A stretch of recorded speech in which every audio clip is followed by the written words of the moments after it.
Welcome, everyone, to Huddle Up with Gus, where we talk to our guests about how sports shape their life. I'm your host, Gus Frerotte, 15-year NFL quarterback, and I'm joined by my longtime friend and co-host, Dave Hager. You can now find us under the big top with the Sports Circus and Ringmaster Sal. Look for us on AMP TV, AAMPTV.com.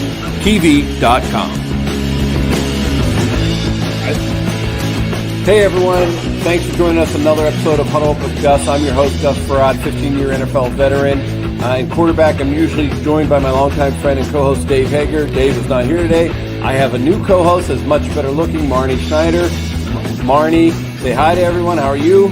I'm good. Hi. Thanks for that nice introduction. Yeah, I would say that you're way better looking than Dave. He's 50 and bald, so I think that you take the cake on that one. Today we have a great guest, one of the first families in baseball. You see the name, you hear the name. It's synonymous with Major League Baseball. He's been a son to a player, a grandson to a player, a brother to a player. They've set records with when he played for the Reds. The Larkins were out there. The Boones were out there together. I think that's never been done before in Major League Baseball. He's also a 3-time All-Star, 4-time Gold Glove winner, and a 2-time Silver Slugger. Bret, thanks for joining us in the Huddle, and it's a pleasure to talk to you today. We don't get to talk to a lot of baseball players, so it's an honor to have you here. Thanks for having me, guys. Looking forward to this beatdown I got coming. Well, I don't know if it's a beatdown. Marnie and I interviewed Tom Arnold yesterday, so you got a lot of work to do. We asked about 3 questions. Yeah, he just talked the whole time. It was great. But the problem with Tom's was it didn't record, so we get to do it all over again. Oh. Yours is recording, I made sure. So, Bret, where we always go and where I always start with this is that moment, that time, and I'd love to hear this from you of when you fell in love with sports. It had to be very early for you. What's that first memory for you of falling in love with sports? Well, I think, from an early standpoint, my story's kind of well known as far as in the baseball world.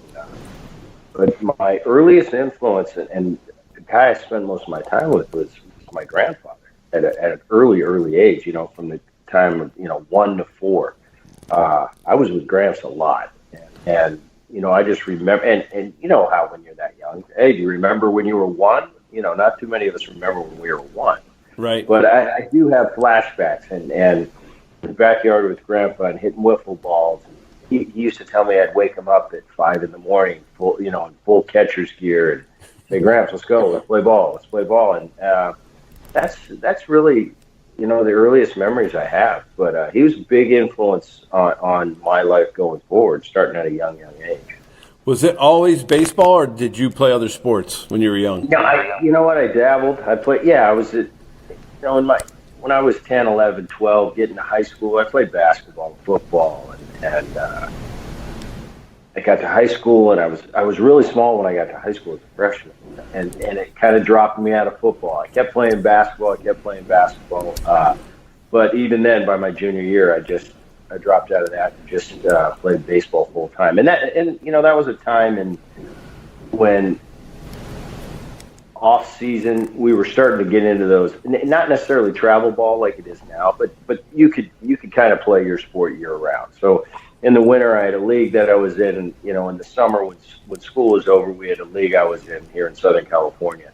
So I just started concentrating 100% baseball. But yeah, as a kid, I did it all. So let me ask you a question. Like, when I would go and coach my sons in youth football, I think that people always felt like they should be doing more or better than they were.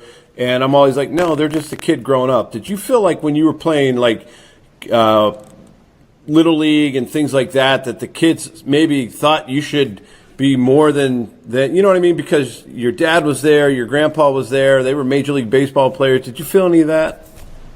I really didn't pay attention to that. Now looking back on it, it was more of, I think I found more of the other kids. Oh yeah, he thinks he's this. Da, da, da, da. You know, it was kind of the more negative approach. I really could care less though. It was about, especially on the baseball field. It's like I went out there and I'm going to kick your butt and I'm better than you. And I don't. Let's talk about my dad later. That wasn't a really big deal to me. I mean, and my real friends, my buddies, you know, made it so it wasn't a big deal. Because growing up in Philly and you know, growing up in that lifestyle, me and my buddies, we were no different. I didn't think it was any big deal that my dad was, you know, I went to the ballpark with my dad every day and hung out with Mike Schmidt and Pete Rose, and that was just a normal day for me. And what the cool part was is my buddies around me, oh, they kept me real humble about that because they let me know extra special that we don't care what your dad does. So that was very cool for me. But I think when I went out and I was competing as a little kid, yeah, that stigma was there, but it didn't bother me one bit. That's awesome. So when did you meet? Did you ever meet when you were in Philly? You may have, and you don't remember, Marnie's grandfather with the Eagles. No, we've discussed it quite a bit, and I don't think we ever crossed paths, but I definitely know of him. But we were actually at the World Series at the same time because the Eagles played at the Vet. So Bret was there and I was there. So we had and we're the same age. We had very similar experiences. Yeah.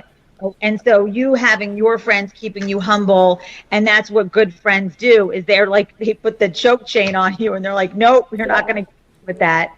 And it's great. You have a great legacy with your grandfather, and so do I. And now how about your kids? How about your dad and your children? What's the legacy, the relationship that they have with your dad? You know, I always, they have a good relationship with my dad. You know, they have a good relationship with their grandma. Actually, we're getting up tomorrow morning at 4 o'clock. We're going fishing. Gramps called. He was all excited. He chartered a boat, and we're going to go out fishing with all the boys. And they have a good relationship. But I do, you know, I have 15-year-old twins, and I have a 21-year-old that's at, you know, he's going into his senior year in college. And then I've got a daughter that's out of the house. But I always encourage him. You know, I was just the other day, he came over and, you know, sometimes, yeah, Gramps asked the same questions over and over. And as kids, we're like, oh, Grandpa, come on. But I always encourage him to, hey, you know, cherish these times because they're not there forever. And I had such a good relationship with my grandfather. But I remember those days where he was going to tell me that Ted Williams story for the 10th time. And I was like, Gramps, uncle on the Ted Williams story. Yeah. But once he's gone, you know, once he's gone and I move through life and people ask me about my childhood and my grandpa and what was it like, and it's like, wow, those stories were really cool that I took for granted at the time were really cool, and it's a part of my life now that I can share with my kids and one day my grandkids. So I always encourage the kids, hey, take advantage of grandpa. Everybody doesn't get to have a grandpa with cool stories for a big portion of their life. So take advantage of it. Yeah, no, I think that's wonderful because when my kids were little, they actually videotaped my wife's grandparents, and you know, he was in Pearl Harbor, and so my daughter asked him a ton of questions about Pearl Harbor. He never talked about it, and that's the only tape we have of him ever talking about being in Pearl Harbor. And so, you know, those, like you said, I mean, how much would you give right now to hear that Ted Williams story again? Yeah, exactly. And I think it's just like anything else. You know, you think you take things for granted in life, and as you get older and as you start to experience more things, you realize, whoa, maybe I'm gonna appreciate this a little more right now. But I think it's part of growing up. That's part of maturing. That's part of navigating through life. You know, you tend to gain a little respect for your elders, you know, as you get older. You realize how much more they know than you and how much more they know. Yeah. So, what's the one piece of advice? I'm giving life lessons today. Right. No, what's the one piece of advice that you remember your grandpa giving you that still sticks with you? He always told me, be careful of them women. Careful of them women. I said, well, Gramps, you've been married for like 100 years. And he said, she's different generation. Always used to tell me that growing up.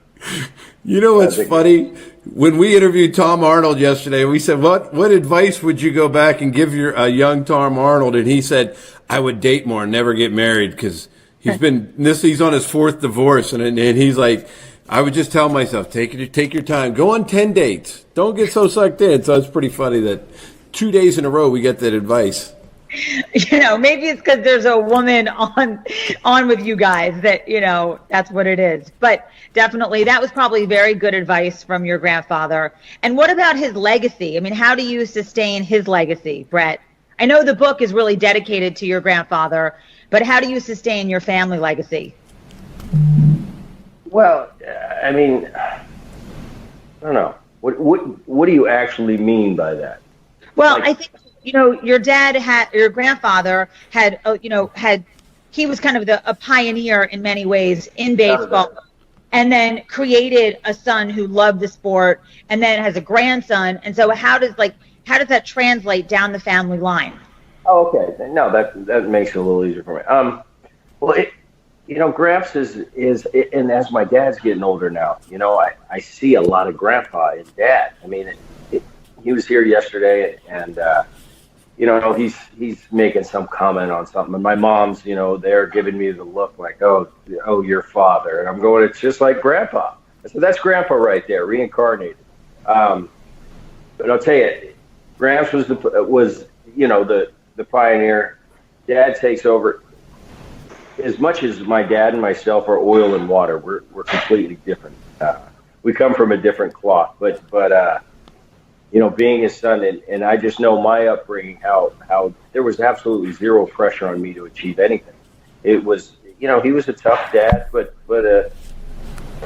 he didn't make it like baseball was that big of a deal. It's like, here's baseball, hopefully you enjoy it, but there was never a pressure on me. There was never, you need to achieve. It was just kind of here's the game, and I hope you enjoy it, and kind of go on with the family legacy. I try to do that with my son. I've got a junior in college. He's a baseball player, and I try to have that same thing. It's and he's starting to get it now too. As 4th generation, that's never happened before. And for me, growing up, it's like I saw that he liked the game. I saw he had a knack for this game, and I encouraged him to play it, do it right. But I never, if he would have come to me one day and said, Dad, I just don't want to be a baseball player. I want to be an engineer. I'd support him in doing that. So that's the way I just try to be. I've got 15-year-old boys that are playing baseball right now. I don't go to the game. If I go to their game, you wouldn't even know I was there. And it doesn't matter what happens. It doesn't matter if it's the greatest game of all time or the worst. You'll barely know I'm there because I'm not really going to react. If my kids have something to talk to me about athletically, what I'm trying to say is I'm not that parent that goes home and critiques, what about that third at bat? What about the 5th inning with a runner on second? That's not me. I watch the game. I watch the game. So I know everything that happened. If you'd like to discuss something, your dad's here. If not, I'm going to let you be a kid. That's the most important thing is let these kids be kids. You don't have your childhood forever. And especially nowadays with the pressure these kids have on them with the sports and the off-season training and all this, and all the parents know that their kid's the next this and that. They're really not the next this and that. So I miss those times of growing up where you play a Little League game or you play a Pop Warner football game, and when the game's over, win, lose, or draw, you go have a pretzel and a slushie with your friends. I mean, that's what it's all about. And I've tried to instill that in my kids, that it gets serious soon enough. If you're good enough and you continue to go up the ladder, this gets serious soon enough. So enjoy your youth as much as you can, because then you got to work for a living. Right. So when you great advice, that's great guidance for it people is. who really feel so passionate about getting their kid to play sports, but it's really about having fun while they're doing it. And then it will happen or not. Well, it's right. okay. And I see a lot of these kids today, and it's like, why is this pressure being put on you? And I, not to be rude or to be too harsh, but I see these kids come in and out all the time, and I can look at you. That kid's got no chance on planet Earth of being a professional Major League Baseball player. No chance. So why are we acting like he has a chance? Why can't we let him enjoy it? Let him enjoy this. He's going to resent you parenting that way one day. He's going to look back and go, I wish you would have let me just enjoy my Little League team, enjoy my high school varsity team, whatever it may be. And to put these pressures, these expectations that you're going to be a professional is ludicrous, because the percentages are so low. Yes, somebody's got to make it, and I never discourage kids. Chase your dreams without a doubt, but be a little bit realistic. Well, I think you hit the nail on the head, though. It's a lot to do with parents and not the kids. When I was going to my son's youth football games, and he was, I think they were 8 years old, and the dad came up to me and said, "Hey, have you met Andrew?" And I said, "Yeah, I met Andrew. What a nice kid." He came up and he said, "Hey, how you doing? It's nice to meet you, Mr. Fry." I said, "It's nice to meet you, Andrew." And he said, yeah. He told you that. He's a nice kid. He said, "Do you think he's got a chance?" And I said, "A chance at what?" And he said, "A chance to play in the NFL." And I said, "You got to be kidding." I said, "The kid's 8 years old. He can never grow another inch. He could play baseball. I don't know what he's going to do. Like, how could you even ask me that?" But it goes back to your point that some of the parents are really kind of that push their kids, or they have that thought of their kid's going to be a professional or major league, and they have to push them to get there, which I don't think is true, just like you. Bret, I think your camera reversed on you. There you go. So you said you grew up in Philly. Did you go to high school in Philly, or were you out in California when you went to high school? I started in Philly as a freshman, then my dad got traded to the California Angels, and they kind of picked us up, and we moved, and I was a back east kid, and when you grow up in Jersey, California ain't cool. Right. It's like we're moving, and I'm going, I'm kicking and screaming, I hate California, surf's up, and about 4 or 5 months in, I said, wow, this California stuff's pretty cool. Well, ended up being the best. Ended up being the best move for me. I mean, it put me in a climate where, from an athletic standpoint, I could play year round, good weather, better competition. I ended up going to USC and going there for 3 years. Enjoyed my time there, and then my pro career started. So yes, sometimes the moves in life. Once again, it goes back to, we don't know too much. Our elders usually know better. And I remember my dad telling me, "Hey, we're going to move to California." Well, Dad, how could you possibly do that to me? I'm 14. I know everything in the world. You can't do that. Well, he's playing for the Californians. It kind of makes sense that your family goes with you out there. And poor Bret at 14 is going to have to leave a few friends. But those are the things we go through. And, it ended up being pretty awesome for me. And, and my brother ended up. Yeah. He came with us, so he got those same Southern Cal athletic advantages we have. It seems like Southern Cal and Texas and those where we can play year round, that's the place to be, especially from a baseball standpoint. Start your day sunny side up at the Westin Bonaventure Hotel and Suites and enjoy breakfast for two on us. No matter how you plan to spend your trip to Los Angeles, start every day with a hearty meal to kickstart your morning. Enjoy breakfast for two on us each day you stay. For reservations, be sure that promo code S4B appears in the promo code box when making your online reservation at Marriott.com/LAXBW or call 1-800-228-9290 and ask for promotional code S4B. Well, I grew up in Pittsburgh, and I know all about cold weather and spring baseball and being in the gym until you could go outside. And there's nothing worse than hitting a ball and when it's 25 degrees out and trying. You just can't do it. I was always jealous of the guys who played in Florida. Because we played baseball. I played baseball my whole life and won state championships in baseball. That's what I thought I was going to do, and end up being football. So you never know what's going to happen. But I couldn't imagine playing year round in nice weather. I mean, just just thinking about my dad worked in PPG, which was Pittsburgh Plate Glass, was a mill factory, and he used to bring home these cotton gloves to put underneath our baseball gloves, because if you're catching a ball in a cold, it does not feel good. There's just something about it. You got to catch it right. Yeah, you got to know it's cold. You can't let it hit here. You catch it in the wind. you learn that really quick. Quick.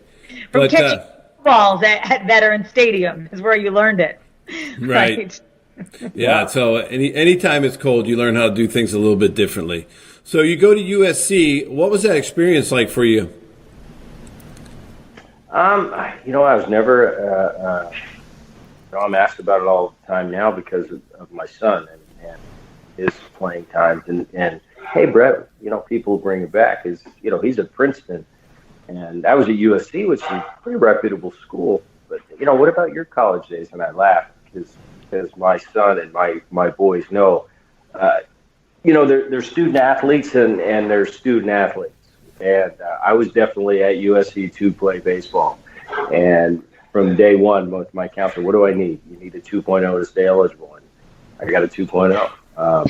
And it's so much different watching my son and his team play, because it's like these guys are real students, students, and then athletes, and at those Ivy Leagues, what I found it's pretty interesting, because most top athletes in Division I schools, they're there to play. They're there to as kind of a stepping stone to the next portion or chapter of their life. You go to those Ivy League schools, and you'll see some true student athletes, where these are definitely guys that are students first. And baseball, they're pretty good at baseball, and they just happen to do it as a hobby. There's a few guys on the team that are serious and are going to sign professionally. There was one guy, nobody got drafted this year because of the funky five-round draft from the Ivy League, but we had a couple kids from Princeton sign. So they take it serious a little bit. A few of the guys, but for the most part, they're student athletes. So, short story that I just made long. I enjoyed my time at USC, but it was definitely there to play baseball, not much else. Yeah, no, I hear you. So you get drafted after your third year, and you weren't looking back at that point. You weren't saying, "Man, I got to go back and finish my degree." Oh no. No, I was always on track mind, and when I got drafted, I got the opportunity to go to Seattle, and I raced through the minor leagues pretty quick.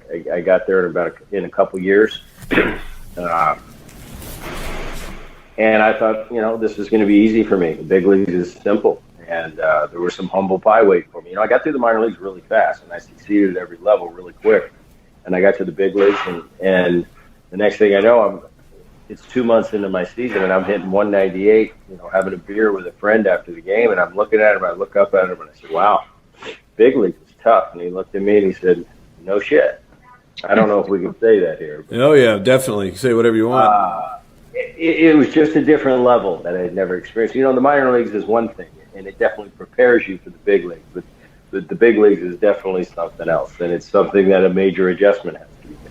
And I found my way. It was just one of those things where you get knocked on your ass, you get up and you make an adjustment and you find a way to make it work. So I went through that ringer and those tough times. I got knocked down a lot, but you just keep going, moving on, making adjustments, and it works out for you in the long run. Did you have a mentor besides your father or grandfather that you could call or rely on? I did not. Gramps was he's the guy that was going to be hard on me. He was going to be, every time we'd come to San Diego, it was interesting because we played the Padres, and I've got a lot of family in Southern California, all born and raised here. So all dad's sisters and brothers and moms. Mom's got 5 sisters and a brother and their family. So San Diego was a nightmare for me. You know what I'm talking about. I know what you're talking about. Oh, man, I need to leave 40 a night. But Gramps would always show up, and afterwards when we come out, greet the families, getting on the bus to go back to the hotel. So I try, I'd have 40 family members out there, and Gramps would always sit in the back, kind of wait, like we have the one-on-one. The cousins and the aunts, they were right. They weren't important. The one-on-one's coming. So I'd make my way through, and I'd go Gramps, what do you think? I could have been 3 for 4, homer, double, 3 RBIs. Great game, we win. And he'd look at me and go, "Hey, what happened that 4th at bat?" What are you talking about? I said, "What about the other 3?" He goes, "I'm not talking about the other 3. We know what happened the other 3. What happened on that 4th at bat?" So that was Gramps for me. Dad, a little different, especially professionally. We had a very good working relationship. We were able to take the father-son caps off and really be, like you said, I think that's a good word for how I compartmentalized my relationship with my dad during my career. It was a mentor in some capacity. I could call him. We could do the father-son thing. How's mom doing? Okay, here's what's going on. Here's my. Back then I said, you got to put some tapes in. Watch the last. This, and this, and he'd say, okay, and he'd watch. And sometimes I'd say, you got any time? Because Dad's been working in and out of the game for a long time. Right. He managed a few years. For the last 12 years, he's been with the Washington Nationals. He's a VP. So he's always been in and out of the game. But if we could work it out, I'd say, like, "Dad, what do you got the next 2 days?" "All right, I'm open." And all right. I'd send him a plane ticket. He'd fly out. We'd get to the ballpark early, when nobody was there, and secretly work on my swing. So we had that relationship, That's which awesome. we developed over the years.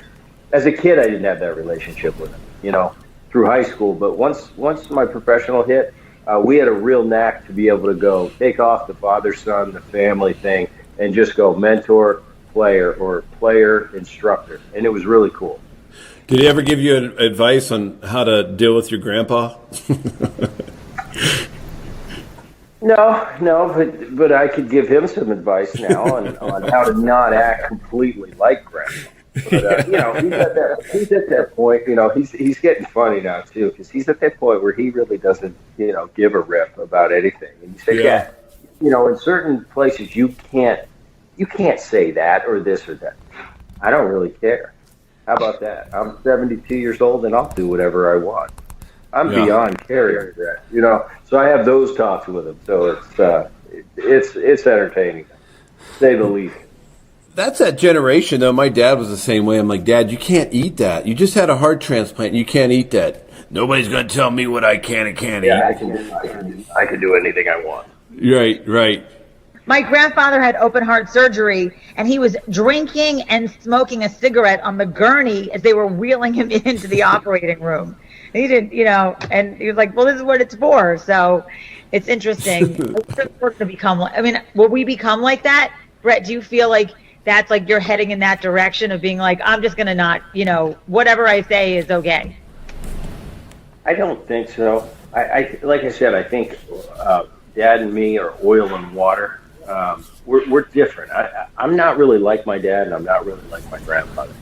Aaron, my brother, has a little bit more. He has more of their characteristics. So as life goes on, it wouldn't surprise me if Aaron kind of morphs into my dad. But we're just completely different personalities. So I don't see myself I'll never say never. Believe me, life keeps hitting me with things. I thought, did I go away? Am I back? You're back. Well, you can imagine that was Dad calling it. So, and I'm going through life, and it keeps hitting you with things, and it's so funny to think, because we always get to certain levels in our lives when, okay, now I've accomplished this, so I really know what I'm talking about. And then life hits you with another thing, like, wow, I didn't know that. All right, I learned that now. Now you go here. So I'll never say never, but I don't see myself being Dad or Grandpa. Well, it's funny you say that, because when my kids get mad at me, whether we're golfing or doing something, I know they're tired of me when they call me coach, because I'm coaching them or I'm saying too much to them. So, like, we were golfing the other. It's in a sarcastic way. I love it. Yeah. No, because I've coached them when they were little, and I've coached them through all their sports and been there. And I had to learn real early how to not be like my father, because my father was pretty tough on me. It was just like what your grandfather would do to you. I would throw 4 touchdowns but miss 2, and my dad would be like, "What happened on those?" Well, the guy blindsided me. Well, you got to get away from that, And no, that's how he was. And then I caught myself. My son got really angry with me one game, and I said I had a deep talk with my wife, and she said, you're just like your dad. And I'm like, oh shit. I didn't want to be like that, because my dad was tough on. He was a mill guy. Like, you didn't screw around with him. And so it's funny that you say all those things. And so then it makes me think, did you have a kind of a better relationship with your brother because of that? Or how did you guys get along? Because it's pretty extraordinary that you both are playing in the league. Yeah, and looking back at the time, we didn't think it was big. I got to play with Aaron for a year, at the highest level in 1998. And I can only speak for myself, but I really kind of took it for granted. Like, I didn't look at, okay, Aaron's playing third. That was my third baseman. That wasn't Aaron. I don't care if he's my brother. It's my third baseman I got to work with. And that's who I turned double plays with. And it really didn't, the brother thing, Aaron and myself, like I said, Aaron's more like my dad. They're cut out of the same cloth. We're completely different people. We're completely different personalities. We get along great. And we've always gotten along great.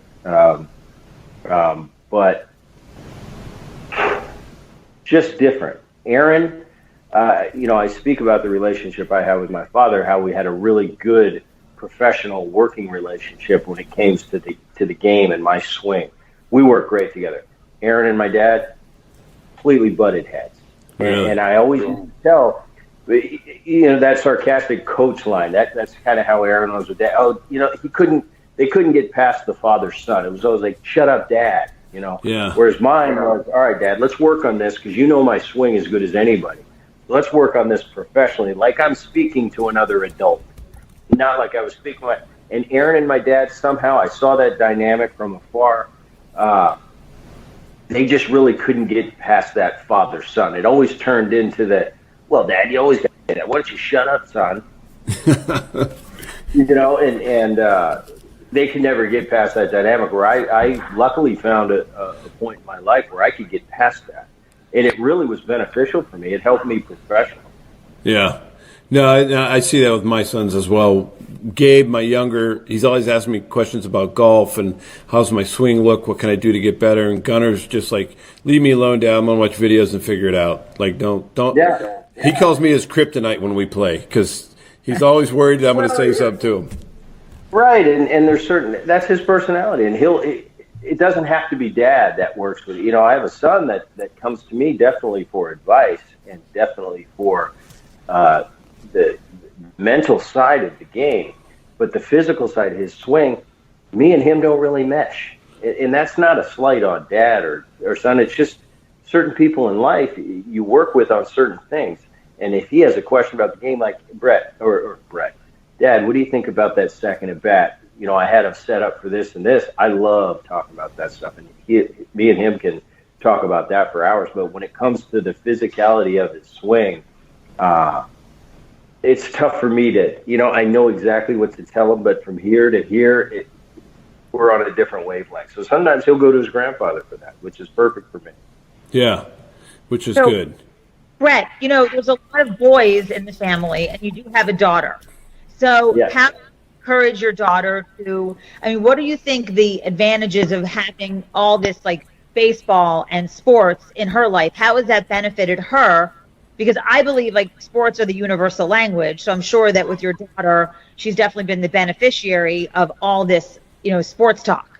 So what did you give? What kind of advice?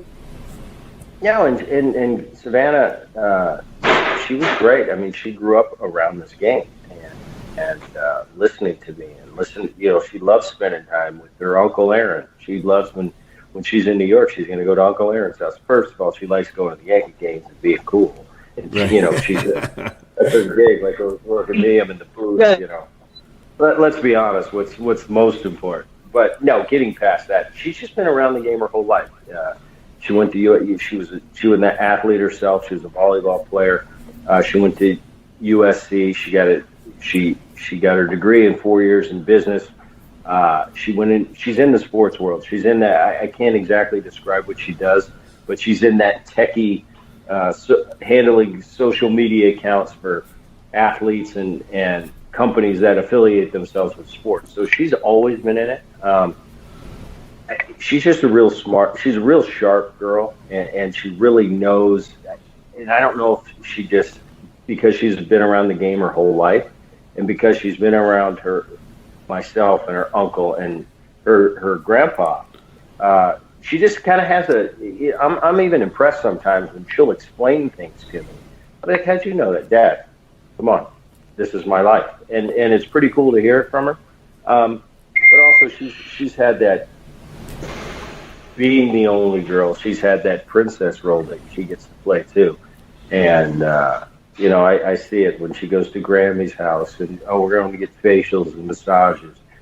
I'll tell you what, she knows how to work the princess route. She'll go to grandpa's and then she'll sneak by her mom's, then come by my house maybe for dinner. She gets it all covered. She knows how to get it all covered. But how do her brothers treat her? Because I know, like, my boys are pretty tough on their sister.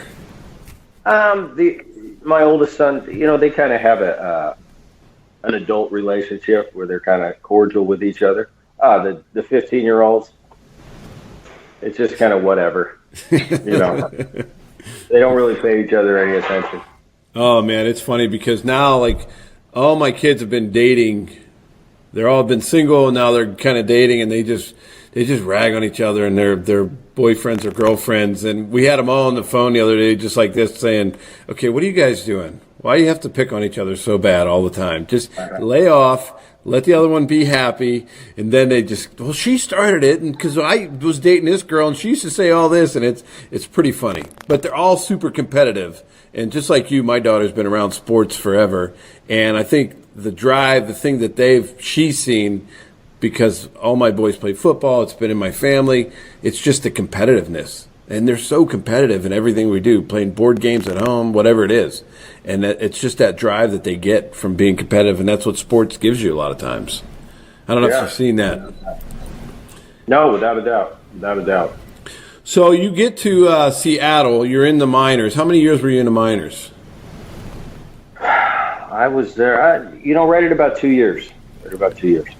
So your first major league at bat, who was the pitcher you had to face? Arthur Rhodes. And it was my first minor league at bat, and it was my first big league at bat. Really?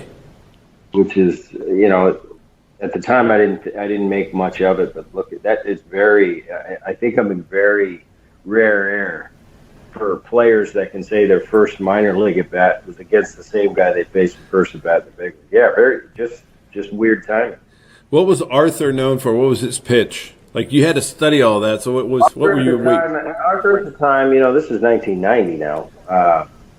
He was just, and I faced him.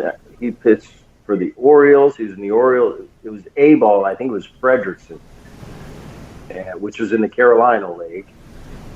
And Arthur was known as, back then, as time goes on, it's 2020 now. It seems like the guys are throwing a little bit harder. They're getting bigger, more physical because of the training and the technology we have at our fingertips these days. But back then, it was pretty rare to see a Randy Johnson, a lefty that threw really hard. There was a lot of hard-throwing righties, but the lefties were kind of known, to be cunny thumbers or soft-tossing lefties, as they like to call.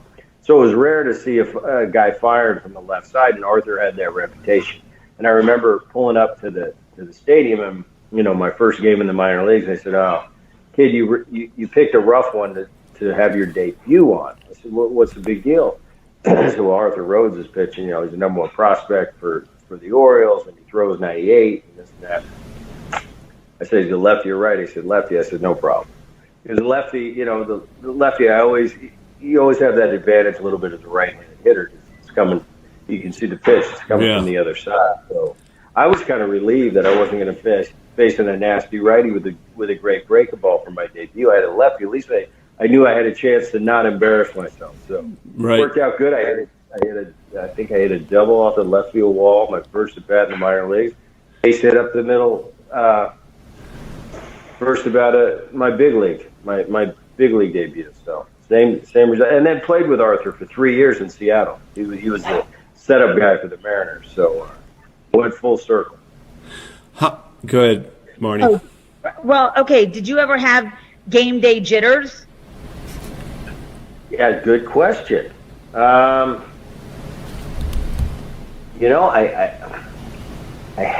see. I think that's a good call. They are. That's exactly what they are. They're jitters. They're butterflies in your stomach, if you want to call it that. And I'll tell you, they never went away. And it was always only on certain games. I'd get to spring training after a long winter. That first at bat in spring training, it doesn't matter how irrelevant it is. And in the big picture, it is completely irrelevant at bat. But for me, it was important. It's like I got ready all winter. First time out there, whatever you do, don't embarrass yourself. And I was so worried about being embarrassed. I didn't care if I got a hit. I didn't care if I had a great at bat. I just wanted to save face, get through the first at bat, and then I'd be all right. So I always got it then. I always got it opening day, always. And it was the same thing. Yeah, I want to get a hit because now it counts and it's on my bubblegum card. But the most important thing is not embarrassing myself. So as long as I can get through the first day, but always had them. I was fortunate enough to go to 3 or 4 postseasons.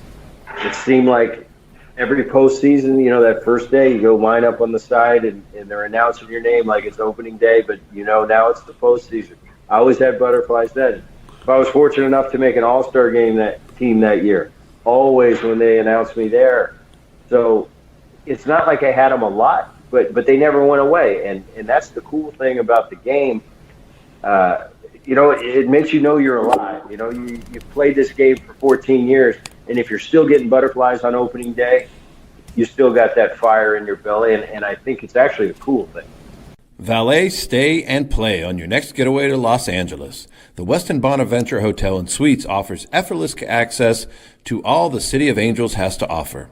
Whether you're hoping to catch a concert or sporting event, our hotel is just moments away from all the action and accessible to Hollywood, beaches, museums, and theme parks. The package includes a guest room and valet parking. For reservations, use promo code PSF in the code box when making your online reservation, or call 1-213-624-1000 and ask for promo code PSF. If you're invested in the game. Yeah. Well, I agree. I've always had them as well. My thing was they only went away when somebody hit me, and that usually was a lot. So, that's the Rocky Balboa theory. Yeah, right. And except mine were guys that were 300 pounds and could run a 4.5. Right. And they wanted to take your head off. I don't envy you one bit for that. No, you know what? And I don't envy you because when I lived in St. Louis, I used to work out with Chris Carpenter, and he was rehabbing. He was rehabbing his shoulder, and I would stand in that batter's box when he was rehabbing and throwing in the high 80s and working on his stuff. And I'm like, I don't know if I could do this. I'm 35 years old. I could never hit this thing, But I think it just goes without saying that the more you do something, you'd get used to it. You know what I mean? Because there's Carp who's 6'6". Like you said, he's a right-handed guy, and it's coming right at my head, and then it breaks in. I'm like, whoa, that was pretty good. Well, I think that's the cool thing about sports is, a lot of times the other, like in your, in football for you step in against pick anybody. Now, if you step in against Garrett Cole, now it'd probably blow your mind. Like, how does anyone possibly? Well, I would do the same thing if I had to drop back and have these guys chasing me, and I got to hit, my A, B, or C receiver, or however you do it. Right. That would be mind-boggling to me. For an NBA, power forward to run a route and have to catch a touch, it's stuff that. It makes you appreciate the other sports and how cool it is. And I think the easiest thing for us in our respective sports, how we see that is go out and play golf with a tour player and just sit there and just watch how pure they hit shots. And it's just like, wow, it's really cool seeing somebody that's that good in another sport, played at our level in another sport. It's really fascinating to me. And I love being around it and just seeing it. And that's really one of the only sports that you can go out with other professionals and see, right. Where I've played golf with a lot of hockey players, and they can swing it, Just like baseball Sure. players can swing a club like no other, and you can pound it, but then you go play with a little, a guy who is a professional golfer who's about 5'10", and he hits the ball about 330, and you're going, what in the hell? How come this guy is out driving me? What the hell's going on? And it's just timing. Everything's perfect. He understands his body, and there I'm leaning on one leg because my left knee's killing me, and I'm trying to swing hard, and it doesn't work that way. Golf was always, I don't know about you, but golf for me was always my kind of, as soon as that season ended, that was kind of my refuge. It was like, now I get to go do something that really isn't stressful. It doesn't matter whether I play good or bad. I just enjoy doing it. It's my release. And I always appreciate it. It doesn't even have to be a top player. It's a tour player. It could be a guy on the mini tour. It's just different when you play with a pro. Just the sound when he hits it. You can kind of shut your eyes and who hit it, an amateur or a pro. It is pretty cool to see that. Well, they just had that match on, right, with Tom Brady and Peyton, and then it was Tiger and you watched Tiger and Phil hitting the ball compared to Tom and Peyton. It's like they're not even swinging, and Tom and Peyton are out there swinging. It looks like they're swinging. They're trying hard. And it just shows you the difference. And well, it was funny for me. I had we were when I played in Atlanta one year in 1999. So I lived in Orlando, and we trained at Disney. Disney was our complex, and Tiger was a member at the course I was at. So we had Tiger come out for batting practice one day, and it was funny. Talk about a fish out of water. Here's the great Tiger Woods, greatest golfer in the world. I mean, he can't hit a ball out of his shadow. BP. And I remember coming to me saying, Booney, I didn't realize how much strength is needed in this game. And I said, it ain't strength, man. It's technique. And he goes, it's unbelievable. And I said, well, now you know how I feel standing over a wedge. Right. I said, because for me, it's really an easy skill. For you, it's really tough. But me hitting a wedge and I got to tuck it in here and I got to spin it, that's tough for me. It's easy for you. So it's all relevant. But it's neat seeing other guys come and in our arena, kind of so we can be the big guy for the day because we go out on the golf course and we're definitely inferior. It's just kind of cool. I think when athletes go and get to be on the field with another athlete in their sport, makes them appreciate that. And I think it's a pretty cool interaction. Right. So you get to the end of your career. Did you know you were going to retire, or did you wait till the season was over and then figure it out? No, the end of my career was complicated. I played 2005, and it was a real rough year for me. I was coming off, 01, 02, 03, really big years. 04, I had a kind of a down year, but thought I'll rebound back. 2005 is when I really started to notice a physical difference. My knees were starting to bother. I was feeling a little bit older. My whole life, I never felt old. I was always the guy that could get to the ballpark. That first swing was as hard as you could swing, and the older guys then would say, "I don't know how you do that." And I said, "What do you mean? Doesn't everybody's back feel like this?" And then one day it didn't. And I noticed that in 2005. I had a rough year, and I contemplated retiring, but I forget why I didn't. I signed with the New York Mets. My time in Seattle was done. I signed with the New York Mets. I went to camp ready to go. I hired my trainer from Florida. I flew him out and to Seattle. For the winter, I trained. I got in the best shape I could be in. I got to Florida for spring training. And that first week, it just wasn't the same for me. And I was looking around and I wasn't enjoying myself. I couldn't wait to get out of there. I saw the young players in camp and that passion that you have and that look in their eye that I've had my whole life, and all of a sudden I didn't have it. I went in, I believe it was, Willie Randolph was the manager. I said, Willie, I'm done. He goes, what are you talking about? You look great, this and that. I said, I don't have it in here anymore. He said, I understand that, because I got to a point in my life. So I went home and I took a year off. decided I was going to make a comeback, I felt like I had jumped the gun of retiring, and I had what ifs in my brain, and I didn't want to have what ifs. So I signed with the Washington Nationals because the general manager there was my general manager in Cincinnati, and over the years we had developed a rapport and a really good relationship. And I called him. I said, "Listen, I'll come ready to go, and I appreciate the opportunity." I signed with the Nationals. I went back. This is after skipping a year, which. I would never suggest that, let alone at 36 years old. Right. But I went back, and baseball was really hard for me at this juncture. And I went through the spring, and I remember he came to me at the end of spring. He said, "What do you think?" I said, I think I'm not ready. Let me go to the minor leagues. So I believe at the time it was Columbus. I said, "Let me go to Columbus. Let me play a couple of weeks, and I'll let you know." Went down there. I kind of figured out where I was physically.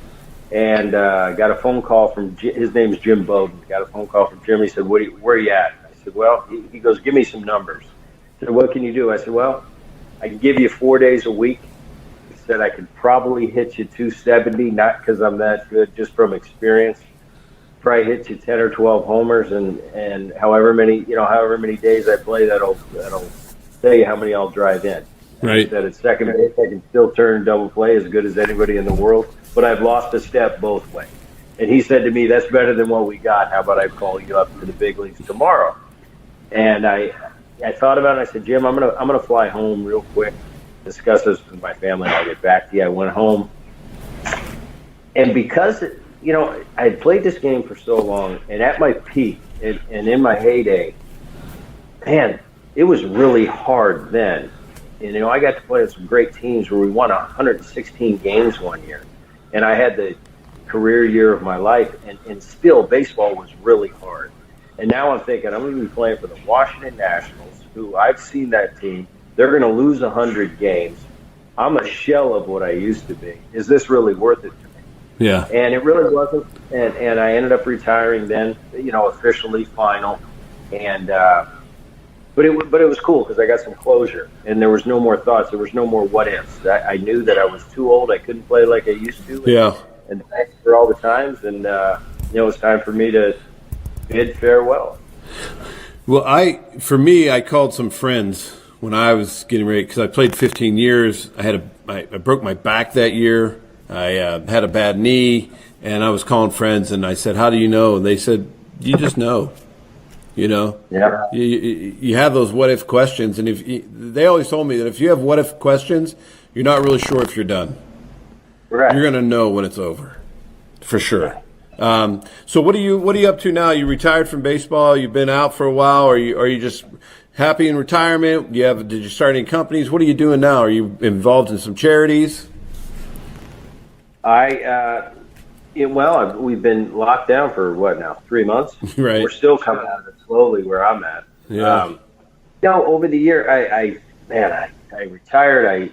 I coached my kids quite a bit. I did that for 2 or 3 years. My sons now, because they missed their junior year in high school baseball, so now we got summer ball.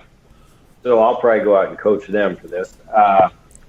I coached in the Oakland A's organization for a couple years on the minor league side. Really enjoyed that. Yeah. It just took too much time away from my kids, so I kind of scratched that. I'm doing some stuff right before this. I was on it. I started doing some MLB Network stuff, and hopefully I'm going to pursue that when we come out of this. Yeah. I've been doing a lot of radio shows, a lot of Sirius XM, a lot of podcasts. So I've been kind of starting to get in this arena and think about pursuing something in this genre, actually. But other than that, just being a dad. That's awesome.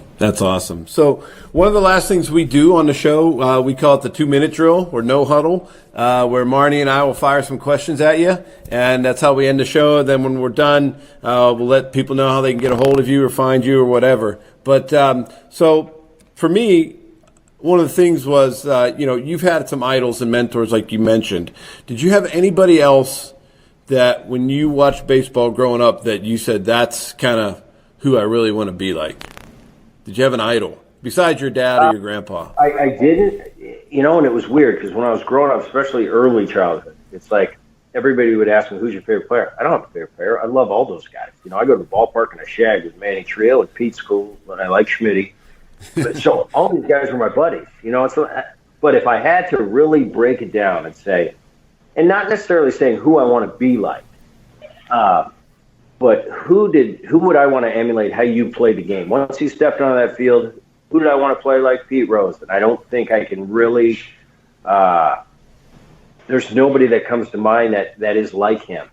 Just watching when he took the field at 7 o'clock and that game was over 10, if you watch each and every, this is the most intense, never gave up an at bat. He was that guy that was 4 for 4 and he'd go up for his 5th at bat. And the rest of us would be happy with 4 for 5, and Pete wasn't. He had to get 5 hits. Maybe that's what made him Pete Rose. But and I necessarily wouldn't say idol, but if I had to put a favorite player on, it's got to be Pete. Right. Go ahead, Marnie. All right. So what did you like when you would go play baseball and have a game? What was more fun for you, to play with people cheering for you or play with people booing at you? Oh, well, it depends. It depends where they're booing me. If they're booing me at home, if they're booing me at my home field, I'm in trouble. Yeah. I'm probably going to feel really bad. If they're booing me on the road, right, look, that is as endearment. Yes. And, hey, I must do something if they're visiting. They're taking the time out of their day to boo me. So I took that as a badge of honor. I think, I think if it's all said and done and I got to choose one, I'll take the cheering. Right. Okay. What's your biggest pet peeve? Oh, pet peeve. This doesn't have to be sports. It can be anything. Yeah, anything. All right, biggest pet peeve. That's a no-brainer.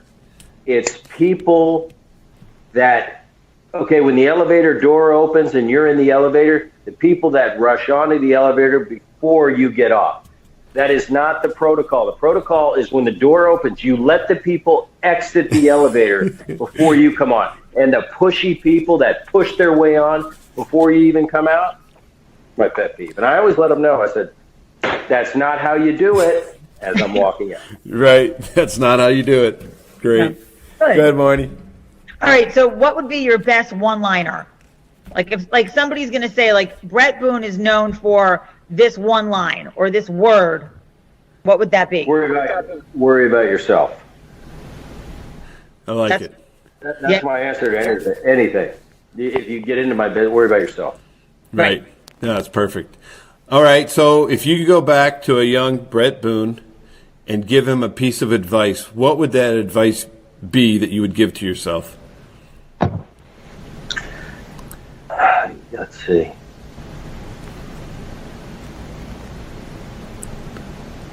Stop and smell the roses a little bit more.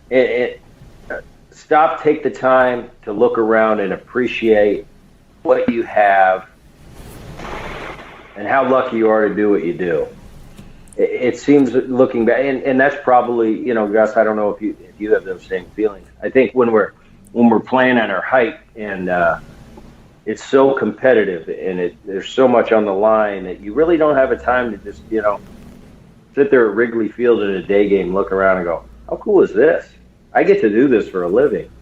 I think we're grinding so much and worry about who's pitching tomorrow and who we're facing. And I'm 4 for my last 20. And, if I could give myself advice, I'd say enjoy myself a little bit more. Slow it all down.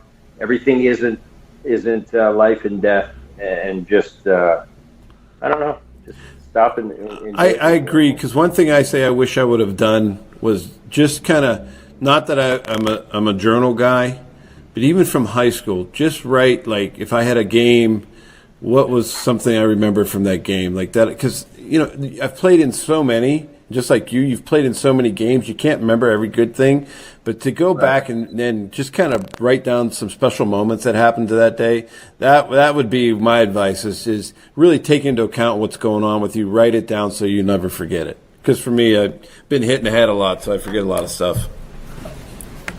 Go ahead, Marnie. Two more. Right. So then do you have one best memory? One favorite memory? Favorite. I don't think so. Maybe, no. I don't think I could name just one.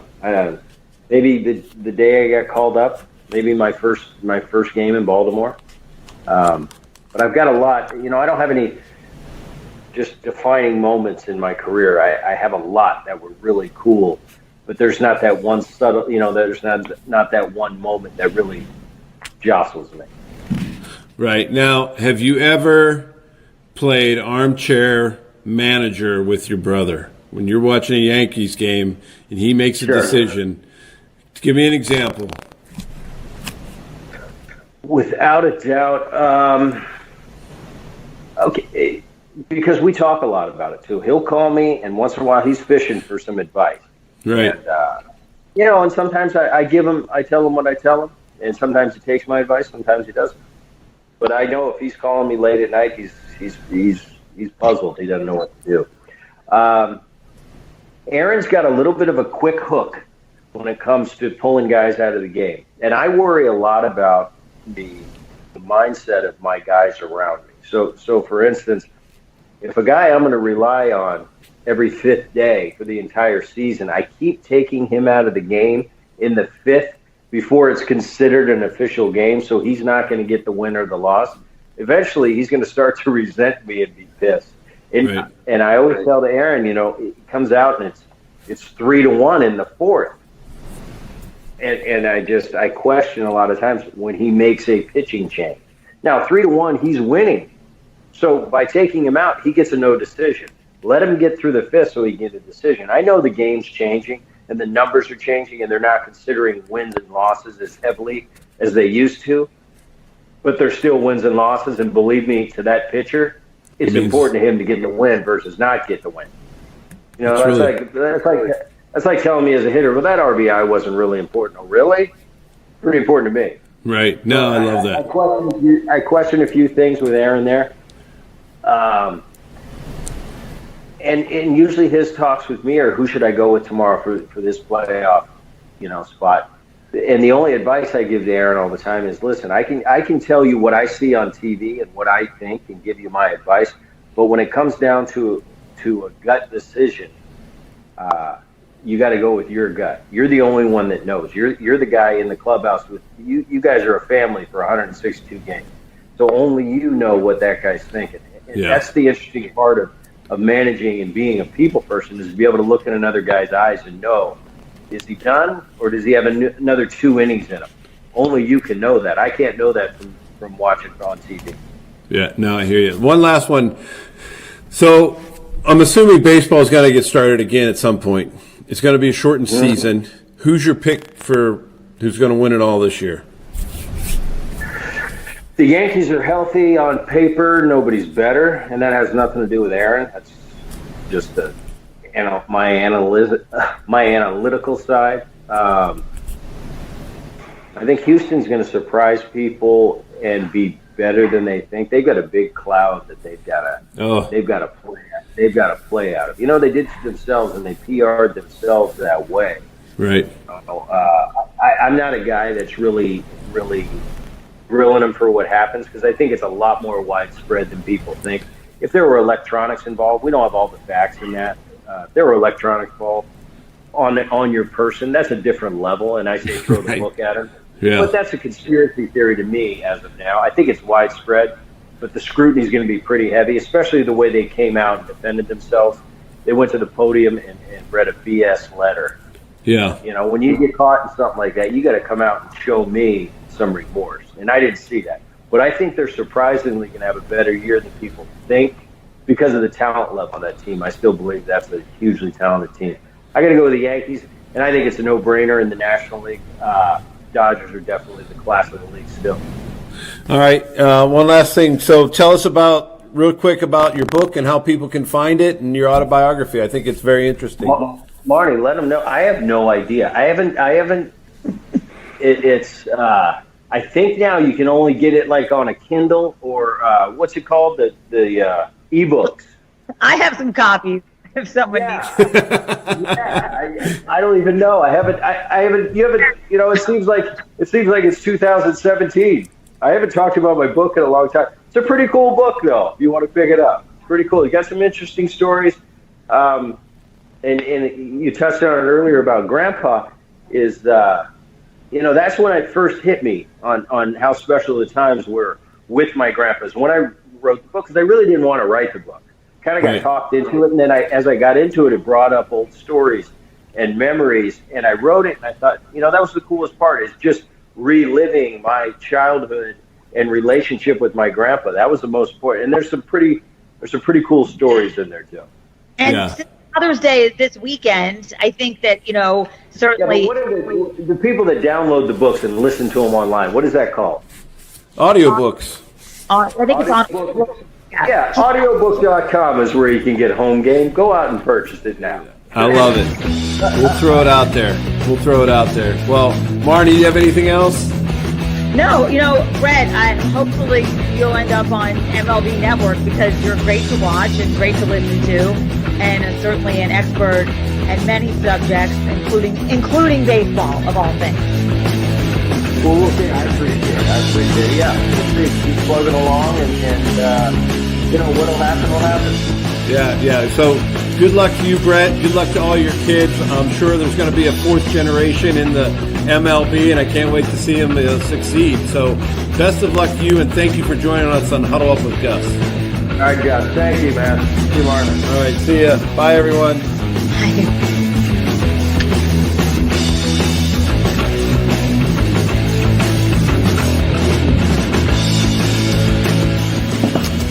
Hey, we want to thank you for joining us today on Huddle Up with Gus, where we talk to a wide range of guests about how sports shapes their life. As always, I'm joined by my great friend and co-host, Dave Hager, and we want you to be able to follow us on all of our social media at Huddle Up with Gus, and we really appreciate you and thank you for your time and listening to our podcast.